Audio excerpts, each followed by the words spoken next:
আসসালামু আলাইকুম। দর্শক, নিশ্চয়ই আপনাদের অনেকের কাছেই মনে হচ্ছে যে ১৩ই জুন লন্ডনের স্থানীয় সময় সকালে বিএনপির শীর্ষ নেতা তারেক রহমানের সঙ্গে আমাদের প্রধান উপদেষ্টা ডক্টর মোহাম্মদ ইউনূসের যে আলোচনা অনুষ্ঠিত হবে, বৈঠক অনুষ্ঠিত হবে, সেটি হয়তো কোনো মহারণের দিকে আমরা যাচ্ছি।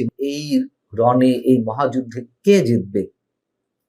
অন্তত সাধারণ মানুষের মধ্যে যে আলোচনা, রাজনৈতিক মহলের মধ্যে যে গুঞ্জন, ফিসফিসানি, গণমাধ্যমগুলোতে যে নানান ধরনের বিশ্লেষণ, তাতে অবশ্যই আমাদের অনেকের কাছে এমনটাই মনে হচ্ছে।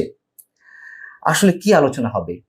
এবং এটুকু আগে বলে রাখি, এটি অনেকেই বলছেন যে ডক্টর মোহাম্মদ ইউনূসের যে ৪ দিনের সফর লন্ডনে, তার আরো যেসব কর্মসূচি রয়েছে, এগুলো কিছুই না। মূল উদ্দেশ্য তারেক রহমানের সঙ্গে একটি বৈঠক করা, সরকারের যে এজেন্ডা রয়েছে, যে লক্ষ্যে তারা এগিয়ে যেতে চাইছে, তাদের নিজস্ব লক্ষ্যে এবং তাদের যেই কিংস পার্টি বলি অথবা তাদের সহযাত্রী বলি, সহযোদ্ধা, তাদের পরিকল্পনাগুলো বাস্তবায়নের জন্য তারেক রহমানকে কোনো একটা ফাঁদে ফেলা, বিএনপিকে ট্র্যাপে ফেলা, এটি প্রধান উপদেষ্টার মূল উদ্দেশ্য। এবং সরকারের পক্ষ থেকে যেহেতু বৈঠকের বিষয়ে আগ্রহ প্রকাশ করা হয়েছে এবং সে লক্ষ্যে তিনি লন্ডনে গেছেন, তো কি আলোচনা হবে লন্ডনে? বিএনপির পক্ষ থেকে বেশ কিছু এজেন্ডা কথা বলা হয়েছে, যেগুলো নিয়ে আলোচনা হতে পারে।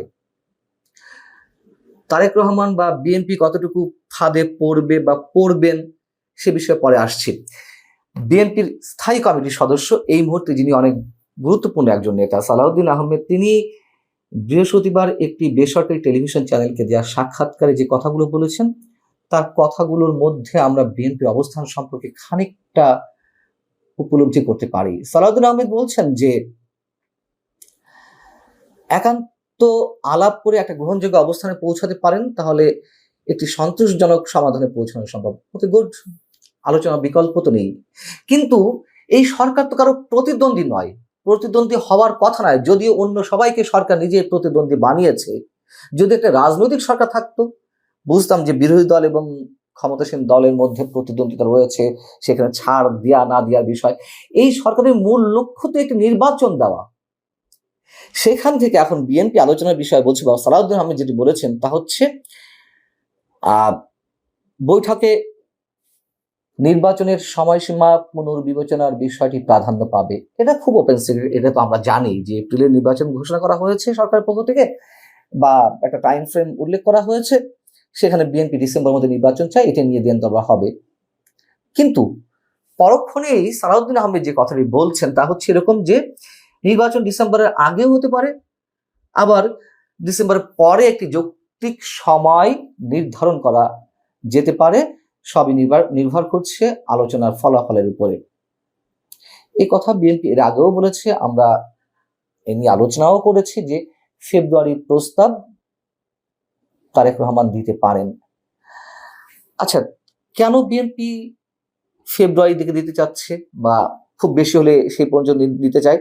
বিএনপির ভাবনা যে কোনো উপায়ে একটি নির্বাচন আদায় করা, তাই তো, যে নির্বাচনটি হোক। ওকে, বিএনপি হয়তো এই অবস্থানে ঠিক আছে, কিন্তু বিএনপির তো এটুকু বোঝা উচিত, সাধারণ মানুষ থেকে শুরু করে রাজনৈতিক বিশ্লেষক, রাজনীতিবিদ অনেকেই বলছেন যে সরকার নির্বাচন দেবে না, না দেওয়ার জন্য যতটা দেরি করা যায় তারা সেই চেষ্টাই করছে, এবং একটা পর্যায়ে ওই সময় পর্যন্ত পার করে আবার নতুন একটা অবস্থা সৃষ্টি করা হবে, অজুহাতে সৃষ্টি করা হবে যে নির্বাচন পিছানো। সবাই যদি এই বিষয়টি বুঝতে পারে, কেন বিএনপি বুঝতে পারছে না?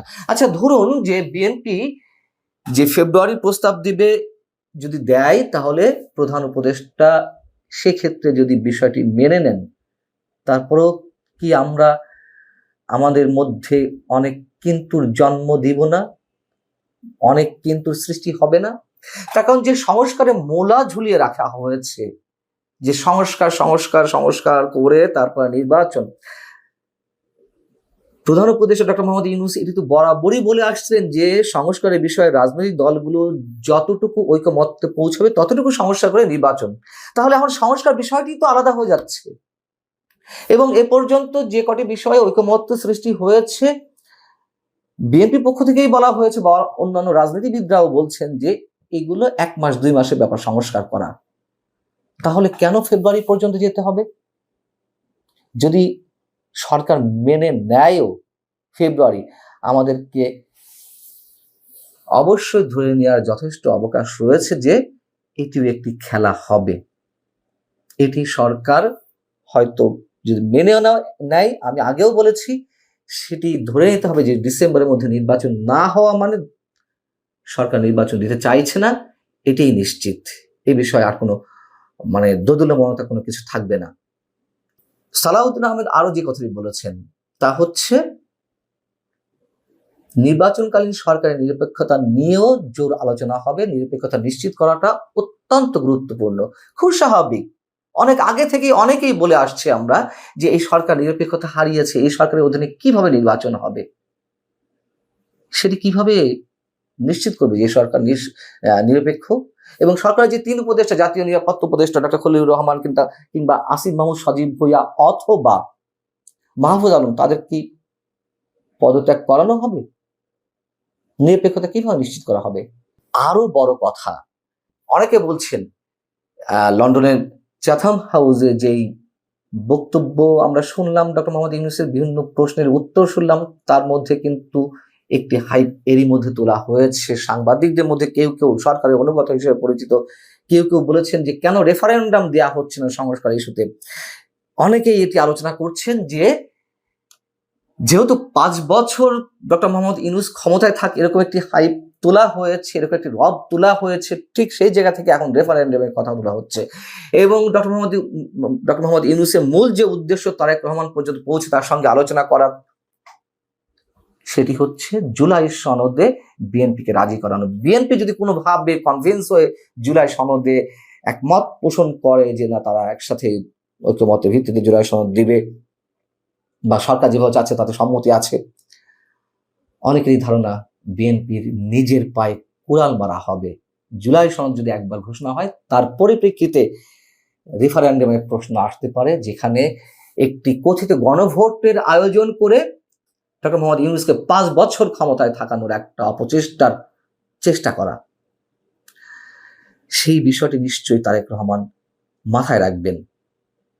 এবং আমরা তো দেখেছি যে বারবার কেন বলছি যে বিএনপিকে ট্র্যাপে ফেলা হচ্ছে কিনা বা বিএনপি ট্র্যাপে পড়তে যাচ্ছে কিনা, তার কারণ এটি তো স্পষ্ট যে গত ডিসেম্বর পর্যন্ত বিএনপি মোটামুটি বড় বড় ইস্যুগুলিতে যা চেয়েছে সরকার মেনে নিতে বাধ্য হয়েছে। রাষ্ট্রপতির অপসারণটা ঠেকানো গেছে, প্রোক্লেমেশন, জুলাই প্রোক্লেমেশন ঠেকানো গেছে, এবং সেটাই তো এই জুলাই করার কথা। জুলাই সনদ বা জুলাই ঘোষণা, ডিসেম্বরের পর থেকে বিএনপি আর কোনো কিছুতে ডক্টর মোহাম্মদ ইউনূস পাত্তা দেননি, তিনি বুড়ো আঙুল দেখিয়ে আসছেন। এতে তো বিএনপির কাছে পরিষ্কার। অতএব 13ই জুন যে বৈঠক অনুষ্ঠিত হতে যাচ্ছে, সেখানে তারেক রহমানের দূরদর্শিতার উপরেই অনেক কিছু নির্ভর করছে। পুরো জাতি তাকিয়ে আছে এই আলোচনার দিকে। আমাদের এখন দেখা দরকার বিএনপি আসলেই সত্যি সত্যি ট্র্যাপে পড়তে যাচ্ছে, নাকি জনগণের দাবিটি ডক্টর মোহাম্মদ ইউনূসকে মানতে বাধ্য করাতে তিনি সফল হবেন। ভালো থাকুন সবাই।